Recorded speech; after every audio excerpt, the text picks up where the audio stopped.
For Ethan Ake-Little, human resources has never been a narrow administrative function. It is a strategic discipline rooted in evidence, policy, law, and lived organizational experience. Across a career that spans classroom teaching, quantitative research, labor leadership, and senior human resources administration, he has developed a systems-oriented view of how people's decisions shape institutional performance over time. His professional path challenges the assumption that effective HR leadership emerges from a single discipline or linear career track. Instead, his work reflects an integrated approach that treats organizations as interconnected systems where compensation, supervision, governance, and culture interact in predictable ways. This perspective has allowed him to design people strategies that are not only compliant and operationally sound, but also durable under pressure. Academic study played a defining role in shaping how he approaches human resources. Trained in education policy and organizational research, he learned to analyze institutions as systems rather than collections of isolated decisions. Policies, incentives, leadership behaviors, and structures do not operate independently. They reinforce one another, often producing outcomes leaders did not explicitly intend. That analytical lens continues to guide his HR practice. Whether advising on compensation frameworks, labor negotiations, or compliance systems, he begins with a fundamental question: what problem is the organization actually trying to solve? From there, he examines the incentives embedded in proposed solutions and evaluates how those choices will affect workforce stability, equity, fiscal sustainability, and culture over time. This systems-based approach moves HR beyond reaction and toward strategy. It connects people's decisions to finance, governance, and long-term organizational health. It also allows leaders to anticipate downstream effects rather than responding to crises after they emerge. One lesson that has consistently guided his work is the gap between policy intent and policy execution. Early experiences as a teacher, followed by graduate-level research, revealed how well-meaning reforms often failed because they ignored operational realities and human behavior.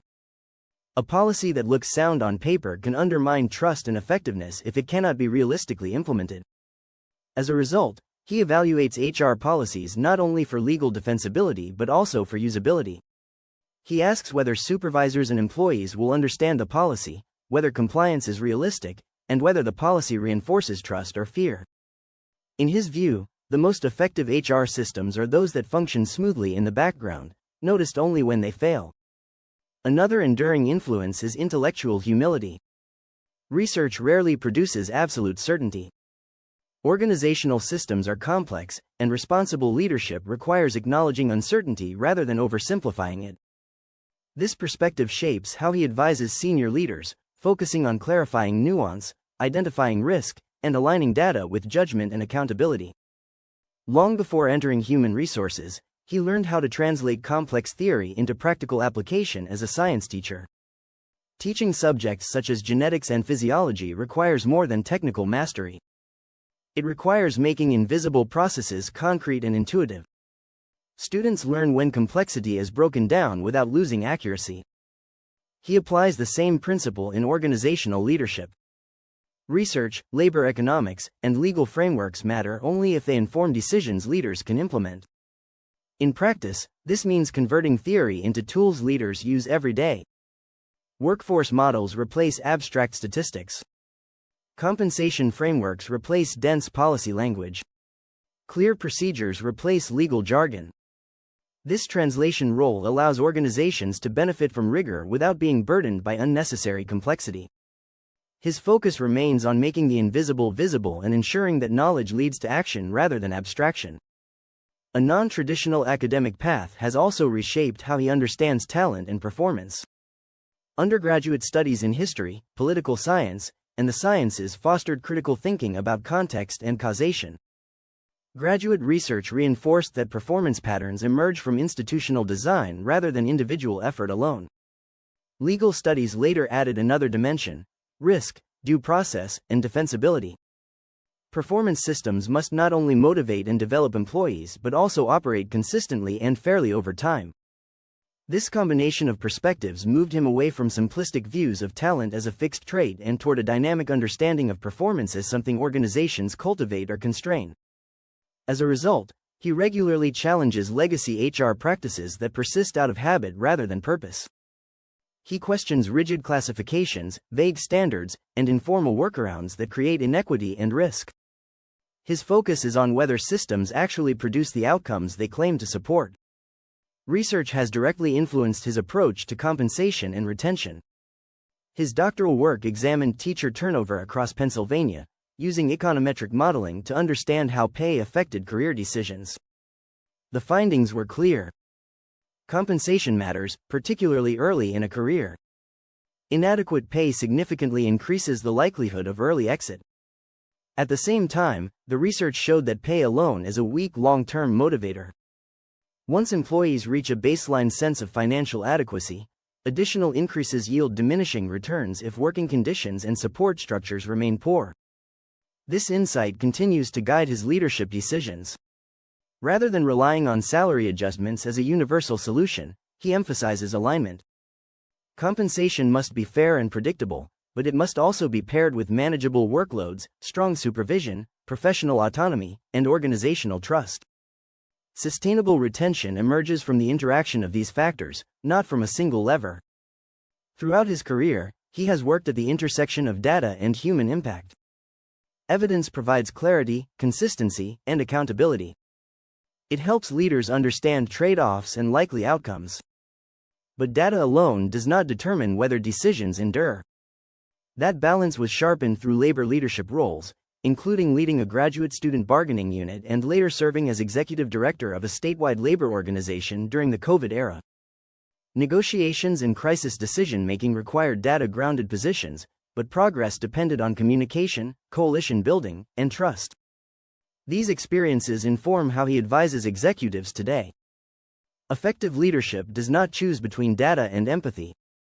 It integrates them. Leaders who acknowledge uncertainty, communicate trade-offs clearly, and remain attentive to human impact are better positioned to make decisions that last. Academic training reinforced the dangers of quick fixes. Short-term solutions often address symptoms rather than root causes, creating instability over time. Sustainable people strategies require building systems that remain effective as conditions change, whether due to leadership turnover, labor market shifts, or external shocks. This perspective has made him cautious of reactive HR measures such as one-time stipends, ad hoc exceptions, or rapid structural changes implemented without considering downstream effects. While such actions may be necessary in moments of crisis, they are not substitutes for durable systems.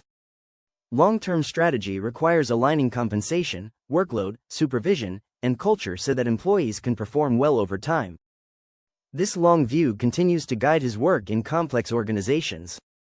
When advising senior leaders, his academic foundation shapes how he frames problems and assesses trade-offs. Workforce decisions affect budgets, compliance exposure, service delivery, and culture simultaneously. Few challenges fall neatly into functional silos. Because his training spans research, policy, finance, and law, he can engage executives using the language of risk, governance, sustainability, and outcomes while keeping human impact central. Rather than offering isolated HR recommendations, he provides integrated guidance that aligns people's strategy with institutional goals.